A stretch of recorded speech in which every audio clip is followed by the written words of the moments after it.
What is up, YouTube, and hello to the Exploding Rabbit community. This is the MasterShizzle, and we're doing episode 2 of our playthrough of Kirby Super Star. We'll go and get the... Alright, go with the cutter, and Capsule J is our sidekick.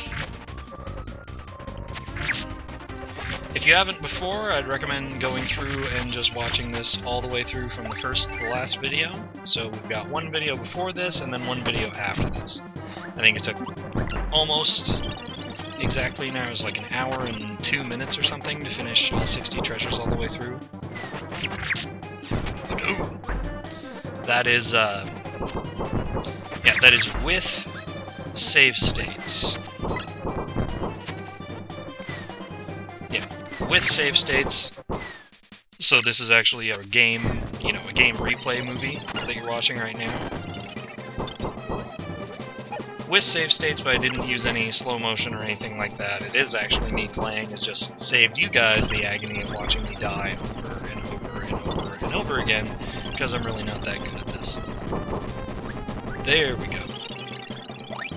Unicorn's Horn. Alright. So once again, we'll be going through the Great Cave Offensive. We're right now mucking our way through the castle, my absolute least favorite part of the game. And we're going to get all 60 treasures. We're more than halfway through right now, but the last treasures, they take so much longer than the first ones. Alright, and this guy, you just go in hot, take him down, and I believe I trade the cutter here for the hammer. Yes. Sweet. And here you want to not go up the bridge, because then the treasure drops right on top of it. Autumn time.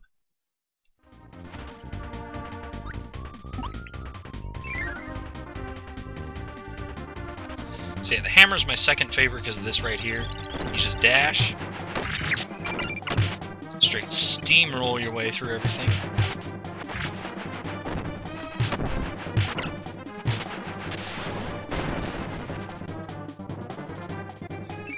That was one battle I actually didn't use save states for, and I was absolutely flabbergasted at the end of it that I made it through with that little amount of life. And oh wait, no, I've got to go back and give up the hammer and get the yo-yo here.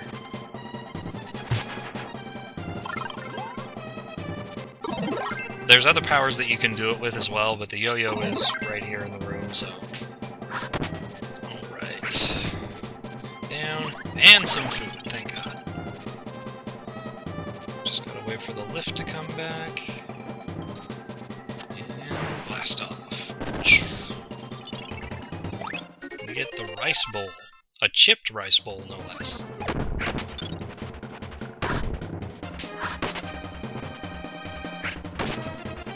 The yo-yo is pretty cool. I really don't use it that often, and I probably should. But the dash ability, you dash and do that spin on the ground, that breakdancing move. And it does kind of leave you vulnerable. I think, yes, right here I ditched the yo-yo and decided to go for the hammer. Because my partner was about to explode anyway, so no big. Backtrack a tiny bit here. Tut's Mask. And off to the right. Yeah, it's backtracking a little bit, but there's a tomato down here. Here we go. Back in business. Ugh, I just love that dash move. That door that we just passed leads back outside, and this one leads further in.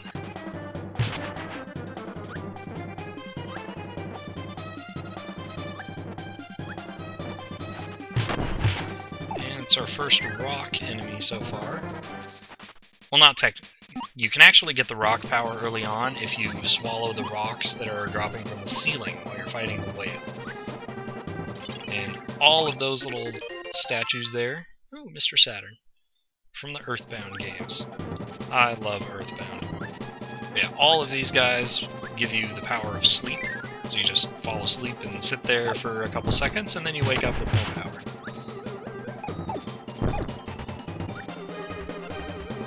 Head on up.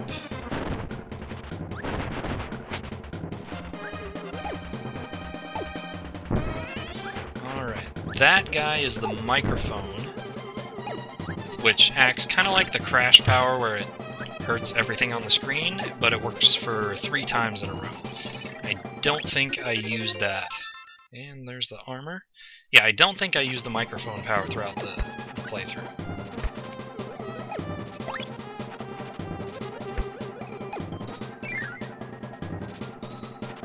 And into the middle of the star room, I guess gravity is different in this room or something. I never found it to be that hard, but I don't know, I guess sometimes it takes a couple tries to get up at the right distance. I don't know. Get a treasure box. Yeah, I guess you do fall kind of fast in that room. Onward and upward. This is the quick reflex room. Go in, grab the treasure. Mannequin. And we're back out again.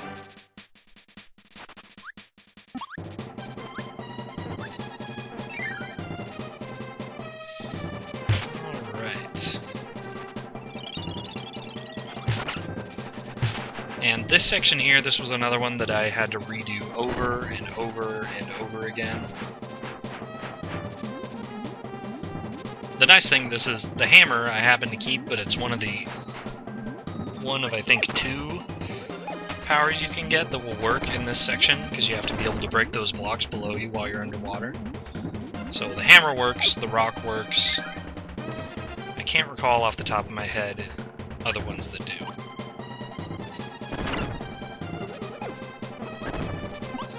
But yeah, there's a treasure later on in this section I actually have to backtrack for. And it sucks, and it takes extra long, and I'm sorry about that, but I just plain forgot. So this one, yeah, you've got current going straight at your face, so you can't get the treasure down at the bottom of the pool just yet. But we press on.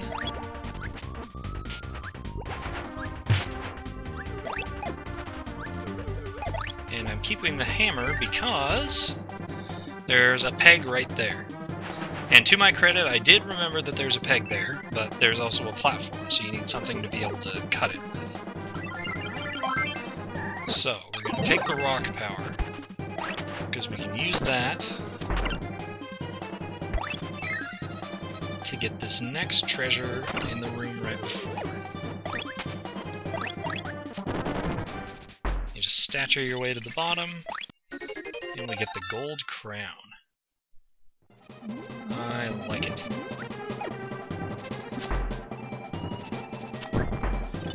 Okay, now we have to backtrack and do a little jiggery-pokery with the power selection here. There is a boss room right where we left off. Back.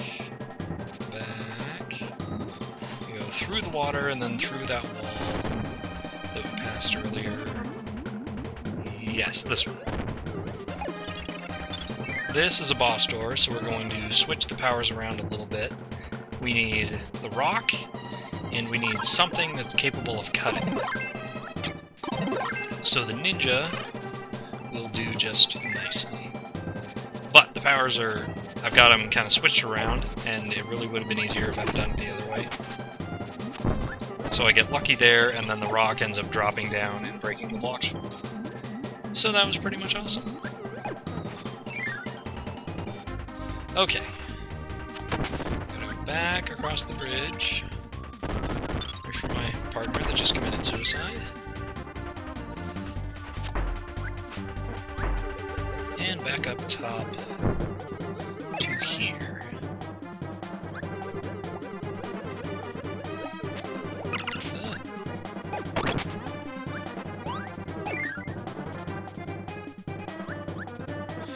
Okay. Got through that, and my ally kind of twerps out a little bit here. And there's really nothing I can do for it, so I just ditch. And if all else fails, do it yourself. Down we go.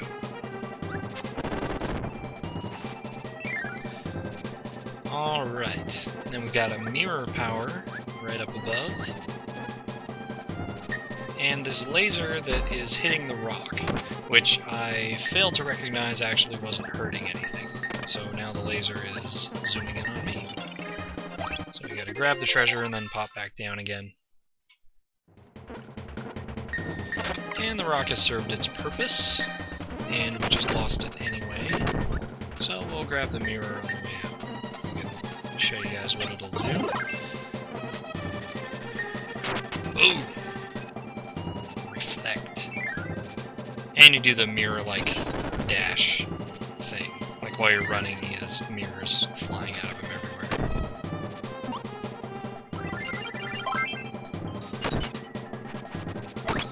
I think... what do I switch back to? Yeah, I switch back... oh, that's right. I switch back to the rock here to help get through the water section. Yeah, the water section to get back to the boss room goes a little bit faster with the rock.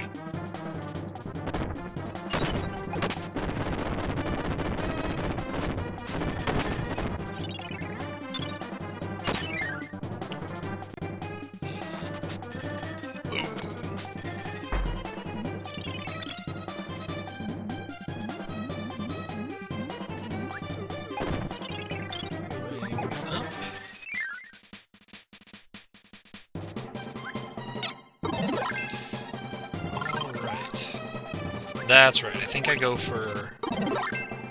yeah, I go for dual plasma for this fight. Plasma 1. And plasma 2.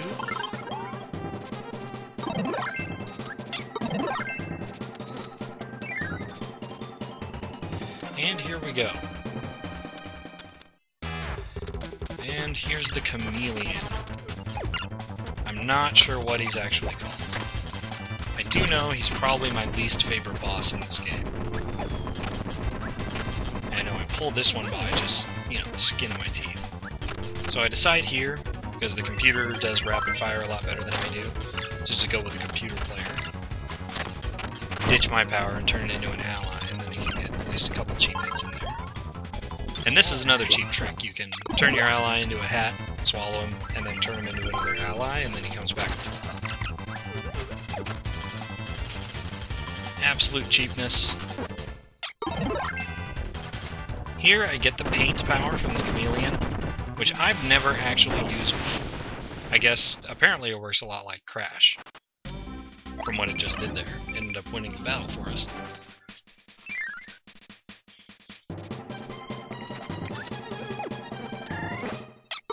Okay, grab the fire, because we'll need it later. And start the cannon fail. I suck so badly at these cannons. I think that one right there is the only sequence that I get right on the first try.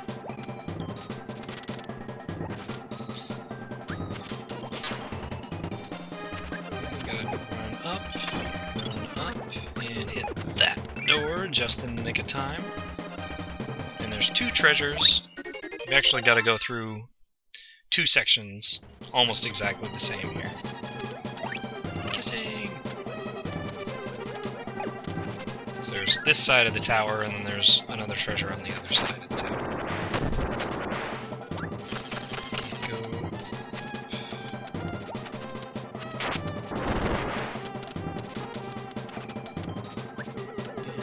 Go. Okay, here we go. Come on. There we go. Onward and upward. Alright, and that pops you out the back side of the castle. Just land in the middle there. And go to the other side.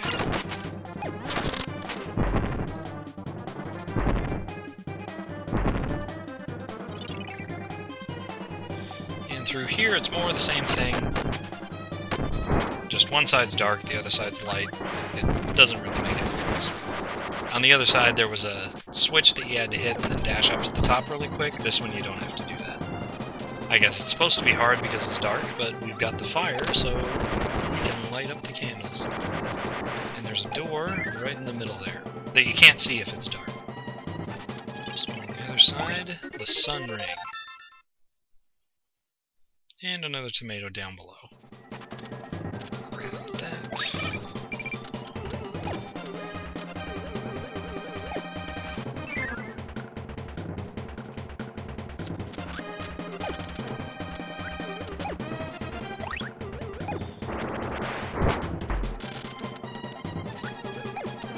Alright. And it pops you back out that same behind section of the tower. Just land, go through, and now we can go through the cannons and just head straight up.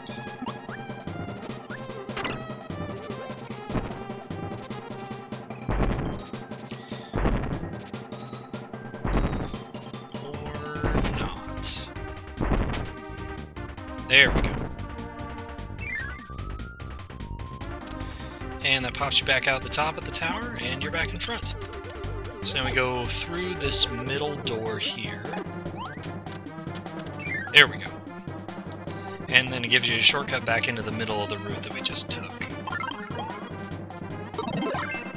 Burning Leo. Now take this. I think this is the quickest way to get what I need. It's right... yeah, right up above there. You see there's a... not this one, next level. There's this rock that you need to absorb in order to hit the peg from a section way earlier.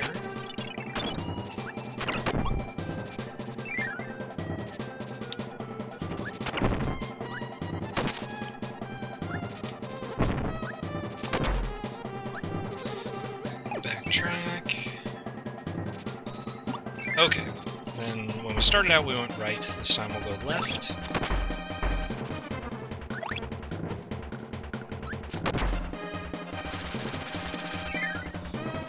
Right here, we have access to the basement.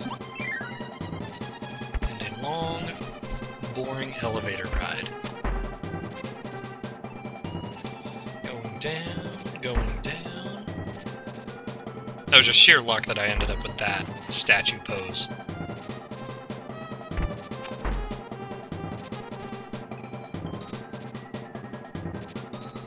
I always wish that the elevator would go faster. You would think it would go and drop a little bit faster if you had 2 rocks on board, but oh. And through. Oh wait, no, we need to go back and get the burning Leo here.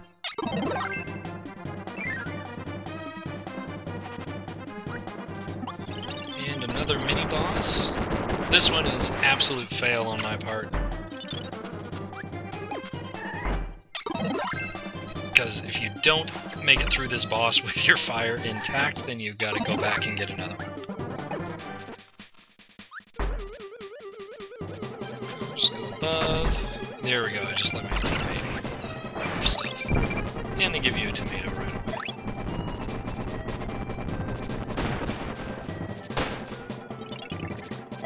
Alright, we get the turtle shell.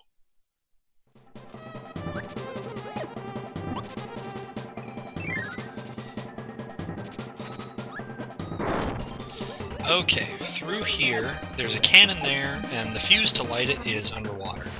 Which, the fire thing doesn't work underwater, for you anyway, but it does work for your sidekick. So I guess you really don't need to keep the fire all this time. You could just use a fire sidekick the entire time, and it would light the fuse for you. Go to this cannon, and it blasts you 4 blocks to the right.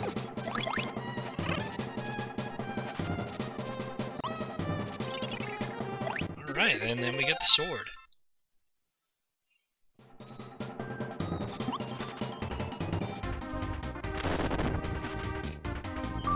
And a 1-up.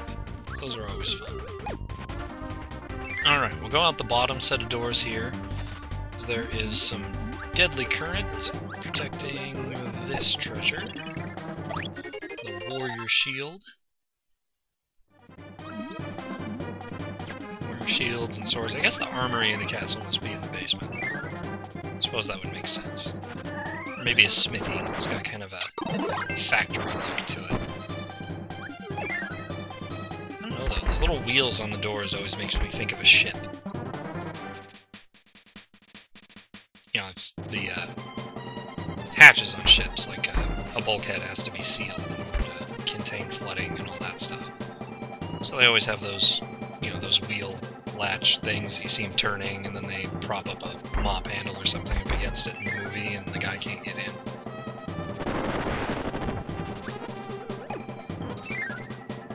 I don't know. I suppose it works in a factory setting, too. But, with that, the basement is done, and we are completely done with the castle. Thank God. I hate the castle section. And that's about it. We are at 45 treasures. Got not too many of them, but I'm going to cut the video here. Tomato. So I will see you next time, and we'll finish up the last of the Great Cave Offensive. Peace.